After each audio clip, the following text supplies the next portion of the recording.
JobsPlus courses. JobsPlus offers a number of different courses such as employability skills, language and numeracy skills, clerical, accounting, different trades, technical courses, courses for care workers, business skills, health, safety and security, hospitality and customer service, ICT, and several others. You can access a list of the actual courses through the JobsPlus website. And if you are interested in actually directly booking for a course, you can do so through the JobsPlus website or by sending an email on training.jobsplus@gov.mt. For those that have already followed a course and have the relevant knowledge, but lack the necessary experience to land a job, then JobsPlus is offering the Work Exposure Scheme. The scheme is intended to facilitate transition into employment by providing job seekers with initial hands-on training. The training amounts to 240 hours and can be carried out up to a maximum number of 12 weeks. And within each given week, one can actually take experience on the job with an employer amounting to a maximum of 40 hours. Participants are paid a training allowance, which is calculated on the national minimum wage. Once again, this scheme forms part of the Training for Employment project, which is co-financed by the European Social Fund. Application forms for this scheme can be found on the JobsPlus website. JobsPlus also offers traineeship schemes. These are very similar to the Work Exposure Scheme, but this time they are based on a combination of on-the-job and off-the-job training. The scheme amounts to a total of 300 hours, 282 of which need to be carried out on the job, which means on the site of the employer, and 18 hours are carried out as off-the-job job training. The maximum number of weeks is once again 12 weeks, and the number of hours in any given week amount to 40 hours. Once again, participants are paid a training allowance, which is calculated on the national minimum wage. This scheme also forms part of the Training for Employment project, which is co-financed by the European Social Fund. Trade testing. Individuals who have already acquired knowledge, skill and competence in a particular occupation, but do not possess a formal qualification, can be assessed in a particular area by sitting for one of the following types of assessments: an interview, a portfolio, a theory test, and a practical test. Candidates who successfully pass from the trade test are then awarded a certificate of competence in the particular occupation. It is important for applicants to make sure they check properly the assessment criteria before applying for such testing. It is important to note that the applicant must be literate, as all trade test validation processes include a written examination. Once again, more information on trade testing and on how to apply can be found on the JobsPlus website. JobsPlus is aware that there are a number of people that would like to follow a course which is not currently being offered directly by JobsPlus. This is why there is the Training Pay Scheme. The scheme offers assistance to persons in employment in the form of a training grant, which aids participants with costs related to training. This grant will be awarded to the individual or trainee after successful completion of their training. Application, however, will need to be received at least 2 weeks prior to the commencement of the course. Under this scheme, a grant shall be given which is equivalent to 75% of the direct training costs, excluding VAT, but will not exceed the maximum amount of €1,000. The minimum threshold for an application to be accepted is set at €100. Once again, the scheme forms part of the Training for Employment project, which is co-financed by the European Social Fund.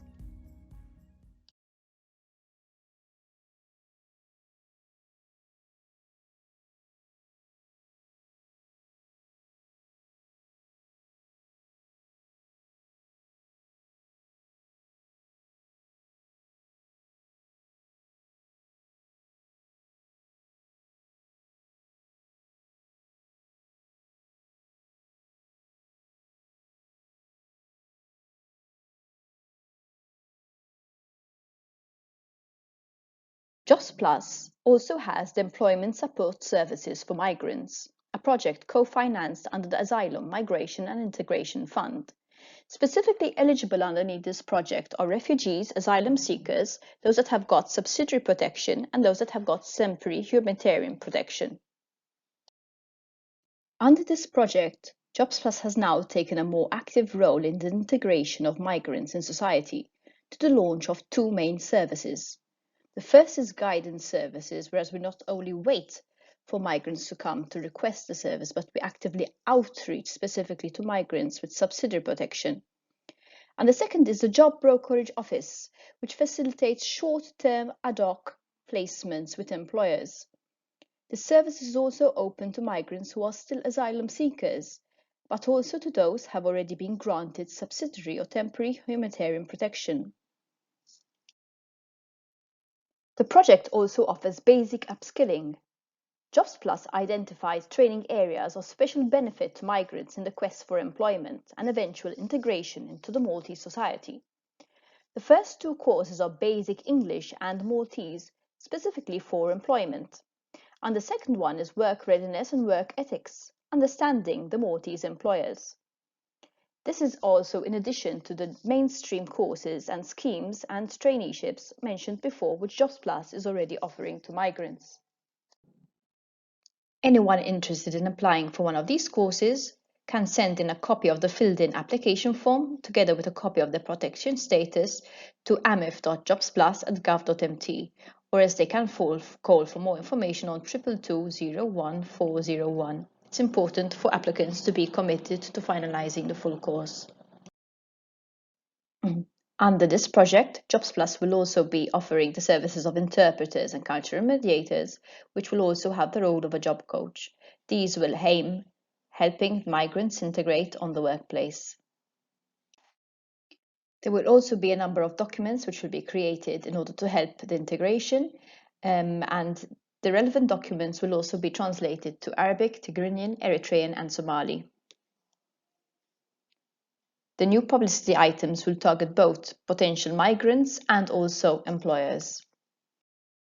There are another two schemes which JobsPlus offers. These are aimed specifically at employers either employing new people that fall under certain categories or as training of staff in various areas. Employment provides a wage subsidy to enterprises which aims to promote the recruitment of job seekers and mainly unemployed and inactive persons. Some more information in the video. The other scheme is the investing in skills. Through this, employers can train or upskill their staff by providing the necessary training and then requesting a subsidy for the training which was provided. Once again, more information in the video. This table provides an overview of all the services we mentioned and the different groups of migrants and what they are eligible for.